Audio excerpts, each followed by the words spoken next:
నమస్తే.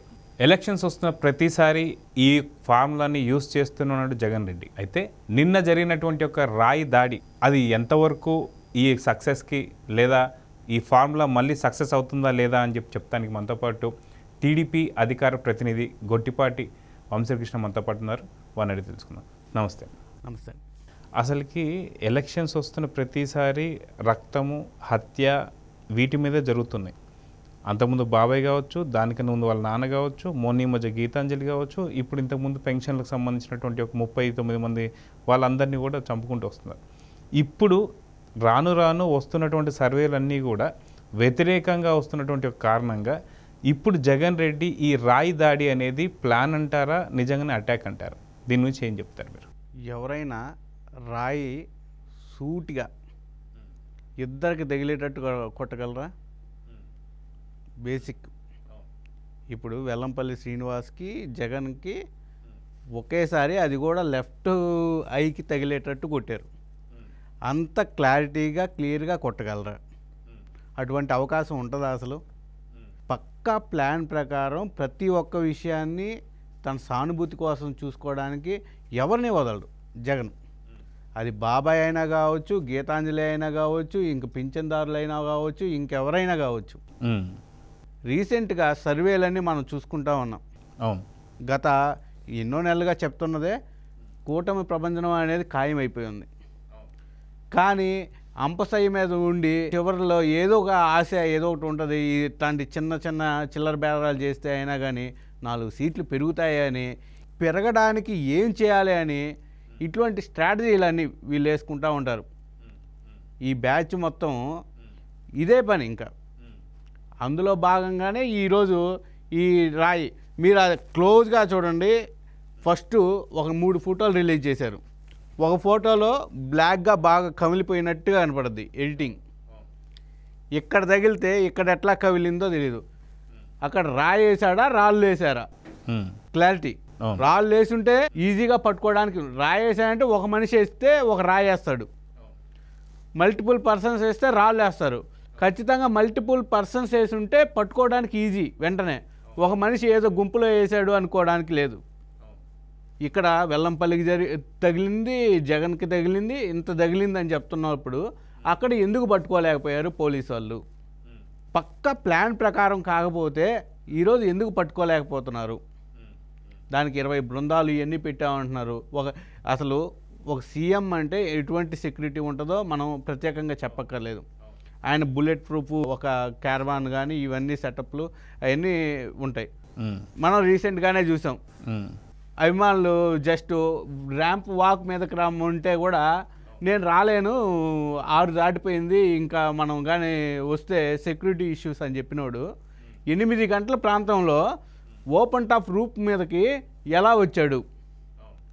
అప్పుడు మళ్ళీ కరెంట్ లేదు. కరెంట్ ఎందుకు తీసేశారు? ఒక సీఎం వస్తుంటే కరెంటు తీసేస్తారా?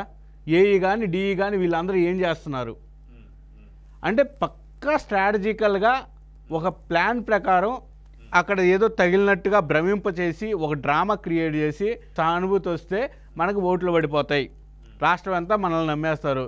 గతంలో కోడికత్తి డ్రామా అంటే నమ్మారు, బాబాయిని హత్య చేశారంటే నమ్మారు, నన్ను కుట్రలు చేస్తున్నారు అంటే నమ్మారు, ఎన్నెన్నో నమ్మారు జనాలు. ఇప్పుడు ఎందుకు నమ్మరు? మళ్ళీ ఇంకా మనం ఈ డ్రామాలనే కంటిన్యూ చేద్దాం అనే ఒక ఉద్దేశంతో ఈరోజు ఒక జగన్ డ్రామా కంపెనీ ఈరోజు క్రియేట్ చేసిన ఒక ప్లాన్ ప్రకారం ఒక రాయి దాడి అనేది ఖచ్చితంగా చెప్పొచ్చు. అయితే అది కాక ఇంకొక విషయం చూసుకుంటే బస్సు పైన దాడి ఏదైతే జరిగిన తర్వాత తనది మొత్తం కూడా క్యారీ వ్యాన్ కాబట్టి లోపల మంచి బెడ్ ఒకటి ఉంటుంది. బెడ్ మీద పడుకొని ట్రీట్మెంట్ చేయించుకోవచ్చు, ఫస్ట్ ఎయిడ్. కానీ వాంటెడ్లీ బస్సు ముందు సీట్ దగ్గరకు వచ్చి ఆ సీట్ దగ్గరనే ఆయన ఫస్ట్ ఎయిడ్ చేయించుకోవడం అంటే ఖచ్చితంగా ఇది ఒక ప్రచారం చేసుకోవాలి అనేదే కనిపిస్తుంది. అంటే ఇక్కడ అది కూడా ఒక విషయం.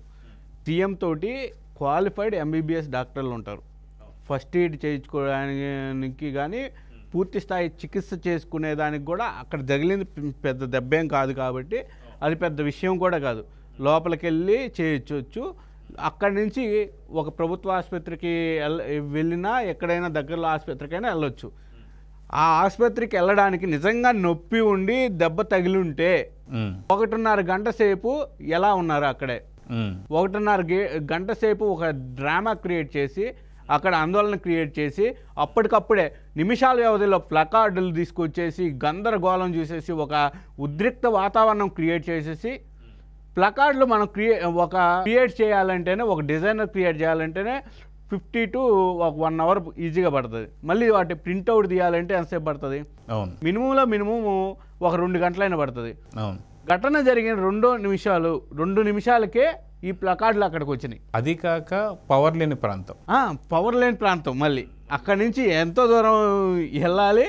అక్కడి నుంచి పవర్ లేకుండా ప్లకార్డులు వచ్చేసినాయి, ప్రింట్లు వచ్చేసినాయి, వాటిని పట్టుకొని నిలబడిపోయారు. జగన్కి సపోర్ట్ చేస్తున్నారు అంటే ఒక స్ట్రక్చర్డ్గా అంటే ఈ జనాలు నమ్మేస్తారు, పెద్ద దెబ్బ తగిలిపోయింది అని నమ్మేస్తారు అనే ఒక ఉద్దేశంతో ఇది క్రియేట్ చేసినట్టుగా ఉందని. కానీ జనాలు మారిపోయారండి. జనాలు నమ్మే పరిస్థితి లేదు. గతంలో సానుభూతి డ్రామాలని నమ్మి ఓట్లు వేసినట్లు ఇప్పుడు వేసే పరిస్థితి లేదు. ఇప్పటి వరకు జగన్ చేసినవన్నీ ఏమీ లేదు. ఈ 5 ఏళ్ల కాలంలో జగన్ జనానికి చేసిన మంచి లేదు. తను చెప్పుకొని నేను ఈ మంచి చేశాను మాకు ఓట్లు వేయండి అని చెప్పుకోవడానికి ఏమీ లేదు. ఈ 5 ఏళ్ళు జనాల్ని ఎట్లా ఇబ్బంది పెట్టాడో, పన్నులతోటి ఎట్లా నాశనం చేశాడో, కరెంటు బిల్లులు, ఆర్టీసీ బిల్లులు, ఛార్జీలు ఎన్ని నిజంగా వాస్తవానికి జనాలే జగన్పై తిరగబడే పరిస్థితి ఉంది వాస్తవానికి జనంలో. కానీ జనాలు కూడా ఆలోచిస్తారు కాబట్టి ఇటువంటి ఉద్రిక్త వాతావరణాల్లోకి ఏమీ వెళ్లకుండా ఓటుతో సమాధానం చెప్పడానికి రెడీగా ఉన్నారు. నీకు ఈ టైంలో కూడా జనాలు తిరగబడే వాళ్ళు కూడా ఈ టైంలో ఇటువంటి వ్యతిరేకత చూపించరు. వాళ్ళు డైరెక్ట్గా ఓటు ఇంకొక నెల రోజుల్లో ఓటు ఉంది, ఓటు వేసే నీ మీద వ్యతిరేకతను చూపిస్తారు. ఈ ఒకటి క్రియేట్ చేసి ఇది టీడీపీ వాళ్ళ మీదకి, జనసేన వాళ్ళ మీదకి నెట్టేసి దీన్ని ఒక సింపతి డ్రామా క్రియేట్ చేసేసి ఇవన్నీ చేయాలని. ఇప్పుడు నిజంగా జగను తప్పు చేయలేదు అనుకుంటే ఈరోజు జనాల్లో సింపతి డ్రామాలు అవసరం లేదు, వేయడానికి జనాలు వచ్చేవాళ్ళు. కానీ ఈరోజు జనాలు జగన్కి ఓటేసే పరిస్థితే లేదు. తెలుగుదేశం కానీ, జనసేన కానీ, బీజేపీ కానీ ఈరోజు రాష్ట్ర వ్యాప్తంగా ప్రపంచంలాగా దూసుకుపోతుందనేది ప్రతి ఒక్కరు చెప్పింది. 160 సీట్లు ఈజీగా వస్తాయని స్ట్రాటజీ కొన్ని సర్వే కంపెనీలు కానీ అవి కూడా చెప్తా ఉన్నాయి.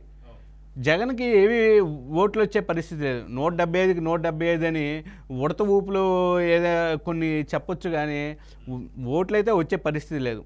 ఇటువంటి పరిస్థితిలో ఖచ్చితంగా తనకు ఒక డ్రామా క్రియేట్ కావాలి. దానికి ఎప్పుడు కూడా జగన్ శవరాజకీయాలు ఇప్పుడు కామన్.